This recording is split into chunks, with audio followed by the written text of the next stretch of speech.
And not only am I talking to you, I'm talking to myself. Don't get the 6-month warranty, get the 12-month warranty. Don't buy the gold-plated bracelet, buy the gold bracelet. If you're going to get it, get it. If you're going to do it, do it. 4 life lessons at 40. As I've been navigating life, I've compiled a couple of different things that have put things into a whole different perspective for me. The very first thing I want to say is the sooner you find God, the better. Life is very fascinating in the way that you'll think you can do it all yourself, and our ego and our pride govern us and take us over. Well, whether you learn that sooner or later, you start to realize that you cannot do it on your own. It's like literally impossible. Life will put you in different positions, and God will allow things to happen to you so that you understand who's in power and who is running the show. And it is certainly God Himself. I've lost money, I've lost health, I've lost relationships, I've lost myself.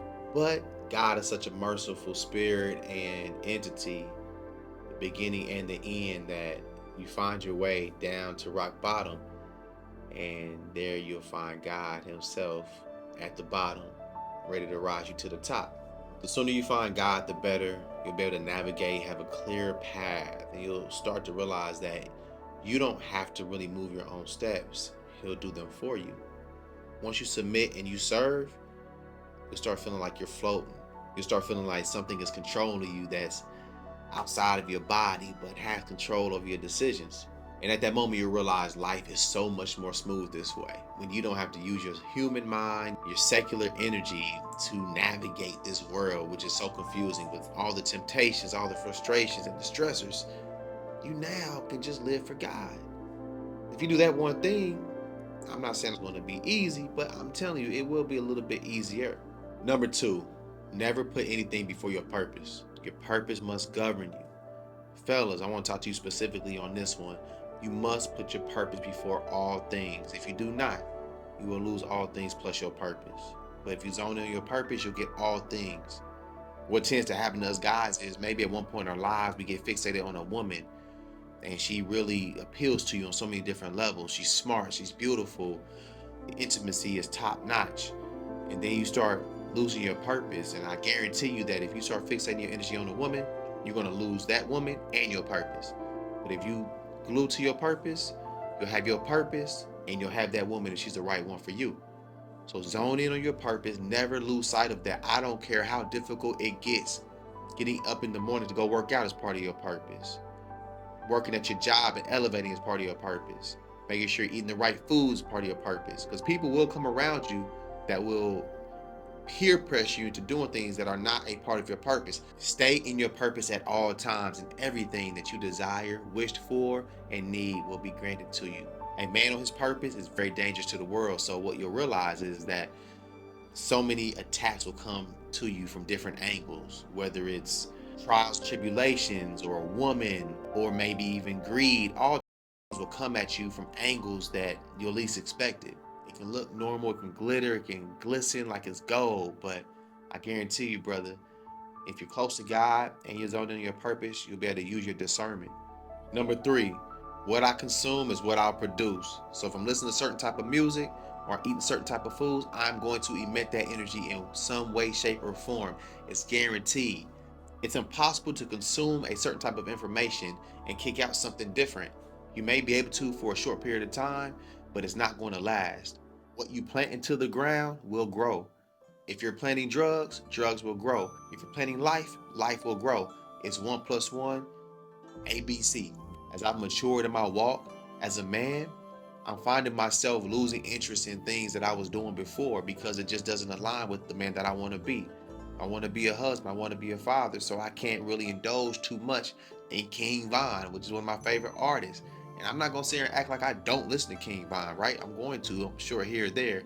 But over time, I just see that it's not aligning with who I want to be. We must consider what we are putting into our bodies, what we are putting into our minds, what we are seeing, what we are hearing. We don't recognize every time we're scrolling down the timeline that we're consuming that information. And it doesn't just go into our bodies and somehow dissipate. No, our cells are downloading every scroll, every thought down to our cells is processing this information, and we end up applying it to our own relationships. Number 4, Move in a high quality way. How you treat yourself is going to manifest itself. So if you're buying yourself nice items, the universe and God are going to reward you with nicer items over time. Again, that's if you're doing what you're supposed to be doing. Buy yourself nice things, drive a nice car, live in a nice apartment, cut corners, cut back.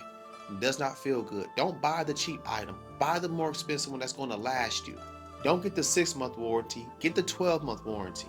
Don't buy the gold-plated bracelet, buy the gold bracelet. If you're going to get it, get it. If you're going to do it, do it. Don't shortchange yourself. God did not put you here to shortchange yourself. God put you here to serve Him and go as far as you can in your excellence in honor of His kingdom. I really didn't want to get into so much spiritual talk, but I can't help it because that's just what it is. It all goes back to that. And look, if you know me over the last decade or two, you'll know that I hadn't been to church in over 10 years and I just started back. I'm being transparent with you and I'm learning this journey. I'm learning myself. I'm learning what all this stuff means. But when I tell you I've gotten so many signs, it's just undeniable what I'm supposed to be doing. Serving God, being a servant leader, lowering my ego, lowering my pride. That's all I hear at church all day at the Men's Connect group. Pride, ego, pride, ego. And you know what? That's your bonus right there. Number 5. We must lower our pride and our ego, ladies and gentlemen. Last time, we must lower our pride and our ego. It destroys so much. Now, there's a healthy amount of pride that we should navigate with. Take pride in how you dress. Take pride in how you speak to people. Take pride in how you treat people. But too much pride and ego destroys us. Pride comes before the fall. I don't make this video too long. I just want to get some things off my mind and off my chest that I want to share with you. You're incredible. You're great. If you zone in those 4 items plus number 5, you're going to be off to a great start. Show this to your children. Show it to your husband or your wife. It's a conversation starter. Take these 5 items down, bullet point them, and discuss them. How can we be better in these different realms? I hope this helps. And not only am I talking to you, I'm talking to myself. And I hope you understand that.